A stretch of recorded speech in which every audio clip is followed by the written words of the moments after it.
오늘 우리에게 주신 하나님 말씀은 마태복음 12장 33절에서 37절까지의 말씀입니다. 나무도 좋고 열매도 좋다 하든지 나무도 좋지 않고 열매도 좋지 않다 하든지 하라. 그 열매로 나무를 아느니라. 독사의 자식들아, 너희는 악하니 어떻게 선한 말을 할 수 있느냐? 이는 마음에 가득한 것을 입으로 말함이라. 선한 사람은 그 쌓은 손에서 선한 것을 내고 악한 사람은 그 쌓은 악에서 악한 것을 내느니라. 내가 너희에게 이르노니 사람이 무슨 무익한 말을 하든지 심판날에 이에 대하여 신문을 받으리니 내 말로 의롭다함을 받고 내 말로 정죄함을 받으리라.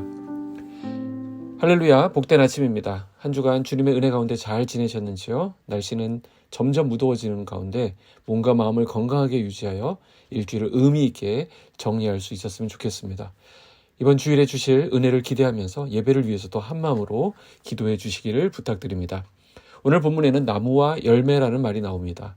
아시다시피 나무와 열매는 필연적인 관계입니다. 좋으면 둘 다 좋은 것이고요. 나쁘면 둘 다 나쁠 수밖에 없습니다. 이 말씀이 나오게 된 배경을 계속 염두에 두면서 보게 되는데요. 바리새인들은 예수님의 좋은 열매를 보았으면서도 예수님이라고 하는 나무를 사탄으로 규정하는 모순을 저질렀습니다. 예수님은 이런 바리새인들을 가리켜 독사의 자식들이라고 하시는데, 이는 그들이 창세기 3장 15절에 나오는 그 뱀의 후손으로서 그들의 본질적인 악함을 지적하고 계시는 것입니다. 34절, 독사의 자식들아, 너희는 악하니 어떻게 선한 말을 할 수 있느냐? 이는 마음에 가득한 것을 입으로 말함이라. 이것은 그들의 말이 단순히 말 실수가 아니라는 것입니다. 그들의 본질적인 악에서 나온 것임을 지적하는 것인데요.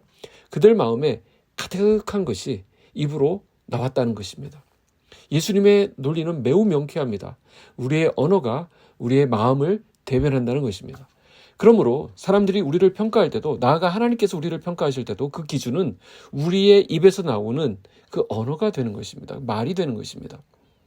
35절입니다. 선한 사람은 그 쌓은 선에서 선한 것을 내고 악한 사람은 그 쌓은 악에서 악한 것을 내느니라. 인간의 겉과 속은 유기적인 관계이기 때문에 일시적으로는 가면을 쓰거나 위선을 보일 수 있지만 결국에는 그의 본성이 노출될 수밖에 없다라는 것입니다. 36절 37절입니다. 내가 너에게 이르노니 사람이 무슨 무익한 말을 하든지 심판날에 이에 대하여 신문을 받으리니 내 말로 의롭다함을 받고 내 말로 정죄함을 받으리라. 예수님은 우리의 말이 심판의 근거가 된다라고 말씀하십니다. 마지막 날에 각 사람이 자기 행위대로 심판을 받게 되는데 결국 우리의 말이 우리의 행위로 드러나게 된다라는 것입니다. 그래서 우리가 무심코 뱉은 말, 경솔하게 뱉은 말, 악한 말, 비방하는 말, 수근수근했던 말, 더러운 말, 험담했던 말, 우리가 일평생 수많은 말들을 했을 텐데 그것들이 다 기록으로 남아있다라는 것입니다. 말을 잘해야 되겠죠. 우리가 무심코 빌어먹을 하게 되면 그 인생은 빌어먹는 인생이 됩니다. 개고생했다, 이런 말 쓰지 마시기를 바랍니다. 그러면 그 인생이 점점 거칠어집니다. 미치겠네, 절대 해서는 안 될 말입니다. 만약 무심코라도 썼다고 한다면 얼른 교회로 달려와서 피아노 뚜껑을 열고 미를 치시고 그 다음 파도 치시고 솔도 치시기 바랍니다. 하나님은 너희 말이 내 귀에 들린 대로 내가 시행하리라 라고 말씀하셨습니다. 그러면 왜 우리의 말이 이런 심판의 근거가 되는 것일까요? 말은 곧 그 사람이기 때문입니다. 우리 말은 우리가 어떤 사람인지 그대로 드러냅니다. 그냥 말뿐이었다라는 변명은 통하지 않습니다. 그 말은 건설과 파괴의 능력을 동시에 가지고 있기 때문입니다. 하나님은 말씀으로 천지를 창조하셨습니다. 예수님도 그랬죠. 말씀으로 치유하시고 말씀으로 죽은 자를 살리셨습니다.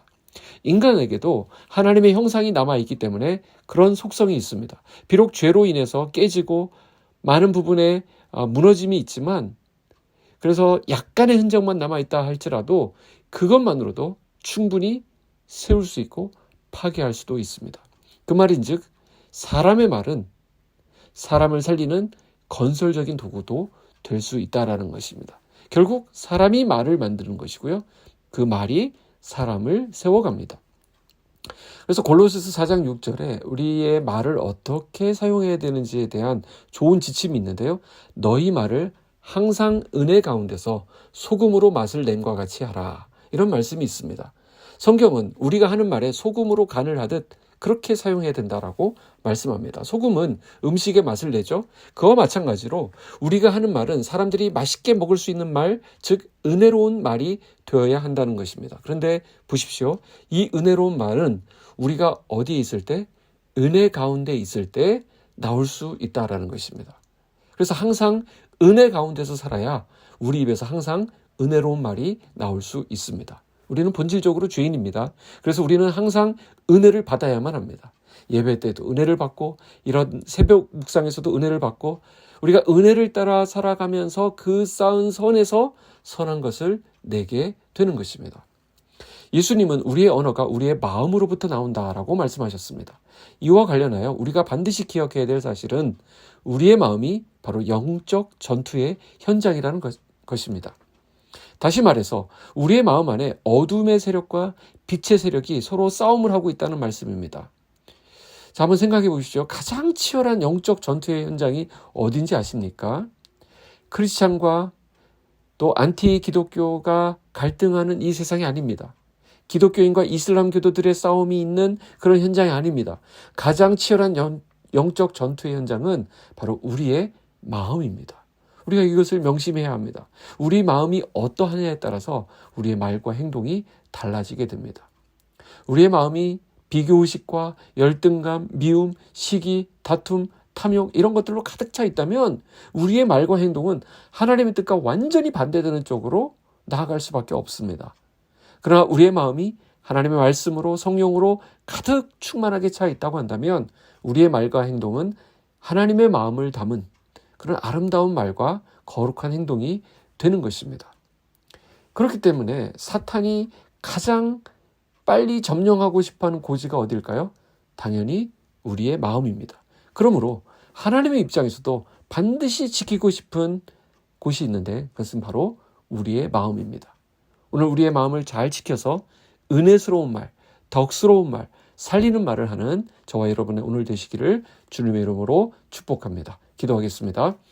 하나님 아버지 감사합니다. 우리에게 말씀을 주시고 또한 우리에게 우리 입의 말의 권세를 부어주시니 감사합니다. 주님 주신 말로 사람을 살리는 말, 일으키는 말, 힘을 주는 말을 하게 하여 주셔서 우리를 통하여 하나님의 위대한 생명의 역사가 오늘도 이루어지게 하여 주시옵소서.